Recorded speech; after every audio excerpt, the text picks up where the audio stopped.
এখন যাবো ওই বানরের একাদশী। হ্যাঁ, ও এত বড় একাদশী মাহাত্ম শুনে ওর মাথায় ঢুকেছে আমি একাদশী করব, আমি একাদশী করব। ঘরে গিয়ে বলছে আমি কালকে একাদশী, আমি একাদশী করবো। একাদশী করবে তুই? পারবি না? বলে পারবো না মানে? ইস্কনের একাদশী পাঠ হচ্ছিল, আমি শুনেছি। একাদশী আমি করব, আমি নির্জলা করব, আমি নির্জলা একাদশী করব। তো ঘরের লোক বলছে একাদশী করবি আবার নির্জলা? তুই পারবি না, আমাদের কথা শুন, পারবি? করব করব করব, একাদশী করব। তো ঘরে থাকলে তো জোর করে খাইয়ে দেবেন। হ্যাঁ, অনেক সময় দেখবেন বাচ্চারা একাদশী করতে চায়, মা জোর করে খায়, তুই পারবি না, খেয়ে নে।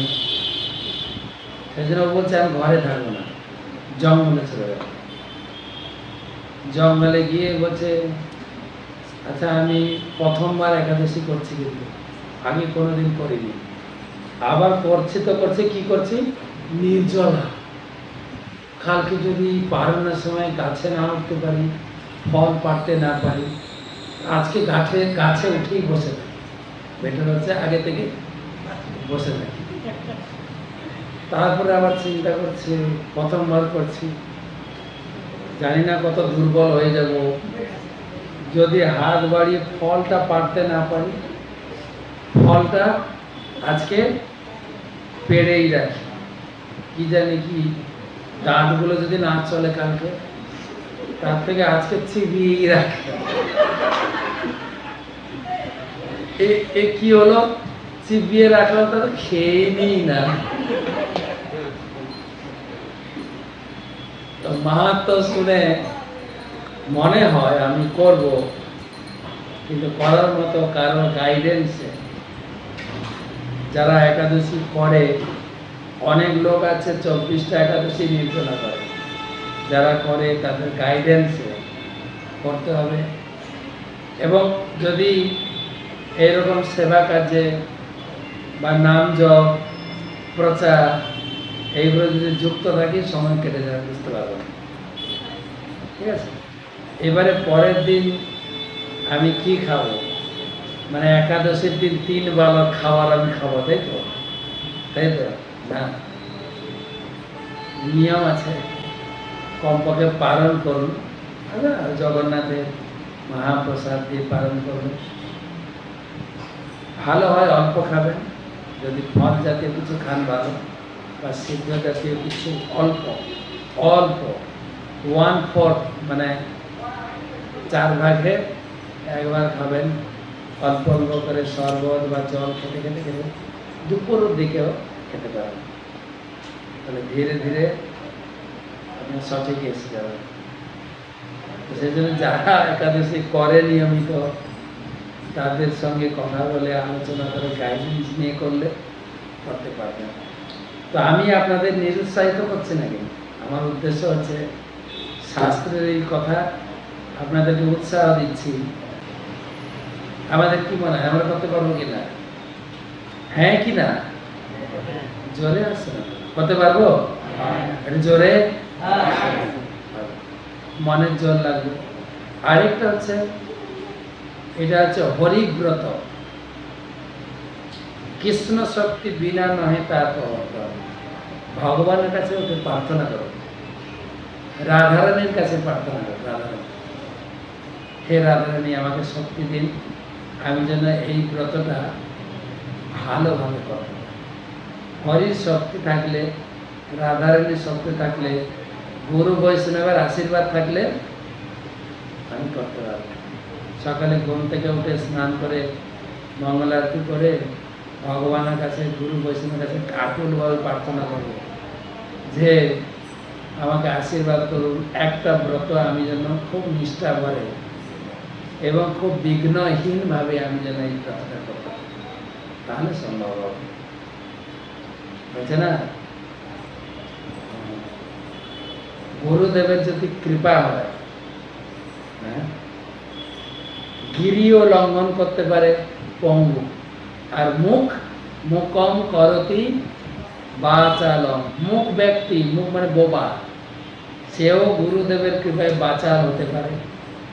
মোকম করতে বাচালম, পঙ্গু, পঙ্গু মানে খরা, লঙ্ঘে ইতি গিরিম, পাহাড় অতিক্রম করতে পারে। সুতরাং এই একাদশী ব্রত পালন আমরা আজ থেকে প্রস্তুতি নেব, ঠিক আছে? ওই দিন যাতে বেশি কাজ না থাকে, যতটুকু কাজ আগের দিন করে রাখা যায়, কমপক্ষে 1 লক্ষ মালা জপ মানে 64 মালা জপ, 1 অধ্যায় গীতা পড়া, সম্ভব হলে কাউকে একটু একাদশীর মাহাত্ম্য বলে শোনানো, আজকে একাদশী এই ফল, এই একাদশীর এত মাহাত্ম্য কেন, এগুলো বলে কয়ে আমরা পুরো একাদশীটাকে আমরা সুন্দরভাবে করে ব্যাসদেবের কৃপা, সর্বশেষ ভগবানের কৃপা লাভ করতে পারবো। হরি বল। একাদশী ব্রত কি?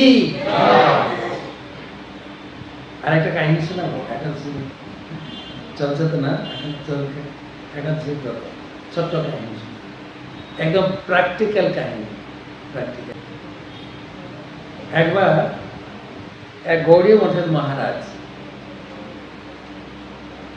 কলকাতা শহরে জব করতে করতে মর্নিং ওয়াক করছিলেন। একজন মুসলিম এসে জিজ্ঞাসা করছে, মহারাজ মহারাজ একাদশীটা কবে বলুন তো? বলছে, আপনাকে দেখে মনে হচ্ছে আপনি মুসলিম। বলছে, হ্যাঁ আমি মুসলিম। একাদশী জেনে আপনার লাভ? বলছে, না আমি একাদশী করি। আপনি একাদশী করেন কেন? বলছে, আমার একটা ঘটনা বলি। আমি ছিলাম পুলিশ অফিসার, আমার একবার ডিউটি পড়েছিল জঙ্গলে। তো জঙ্গলে কয়েকদিন ডিউটি দেওয়ার সময় একদিন রাত্রে দেখছি আমি যেখানে থেকে ডিউটি দিচ্ছি ওর পাশে অনেক হই হুল্লোড় আনন্দের চিৎকার আসছে, কাউকে দেখা যাচ্ছে না, কিন্তু আমি তো পুলিশ অফিসার ছিলাম, সাহসী ছিলাম, জঙ্গলে ভয়ও নেই। একটু কাছে গিয়ে দেখছি কেউ নেই, চিৎকার বন্ধ হয়ে গেল। তো আমি সাহস করে জিজ্ঞাসা করলাম, কে তোমরা এখানে হাসাহাসি করছো? কে? কথা বলছো না কেন? আমাকে বলো কে কথা। তখন ওরা কথা বলা শুরু করলো, আমার নাম ভূত। তোমরা ভূতে নাকে কথা বলে, শরীর নেই তো তোমরা আনন্দ করছো কেন এখানে? কি হয়েছে তোমাদের? আমাদের কালকে মেয়ের বিয়ে আছে, কালকে আমাদের মেয়ের বিয়ে হবে। তোমাদের আবার বিয়ে বাড়ি হয়নি? বুঝে, হ্যাঁ আমাদের বিয়ে হবে এই রাজ্যের রাজকুমারের সঙ্গে। হ্যাঁ, রাজকুমারের সঙ্গে মানে? হ্যাঁ, মদান কথা, মদান কথা, মজার কথা মানে কালকে নাথকুমারের বিয়ে আছে, নাথকুমারের বিয়ে। হ্যাঁ, রাজকুমারের কালকে বিয়ে আছে। তো বিয়েতে ও ঘোড়ায় চেপে যাবে বিয়ে করতে। যেতে যেতে ঘোড়া হোঁচট খেয়ে পাহাড়ের নিচে পড়বে, রাজকুমার মারা যাবে, অপঘাতে মৃত্যু হবে, সে হয়ে যাবে ভূত, ভূত হয়ে যাবে। তার সঙ্গে আমাদের মেয়ের বিয়ে হবে।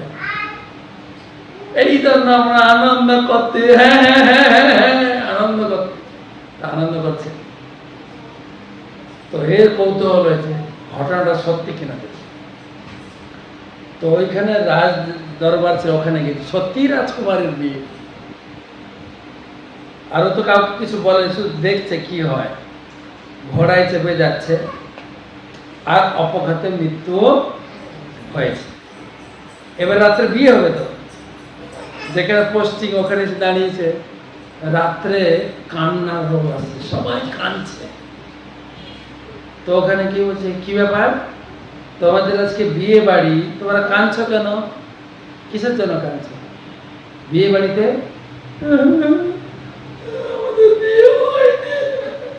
বিয়ে হয়নি। কেন বিয়ে হয়নি? কেন? রাজকুমার তো মারা গেছে।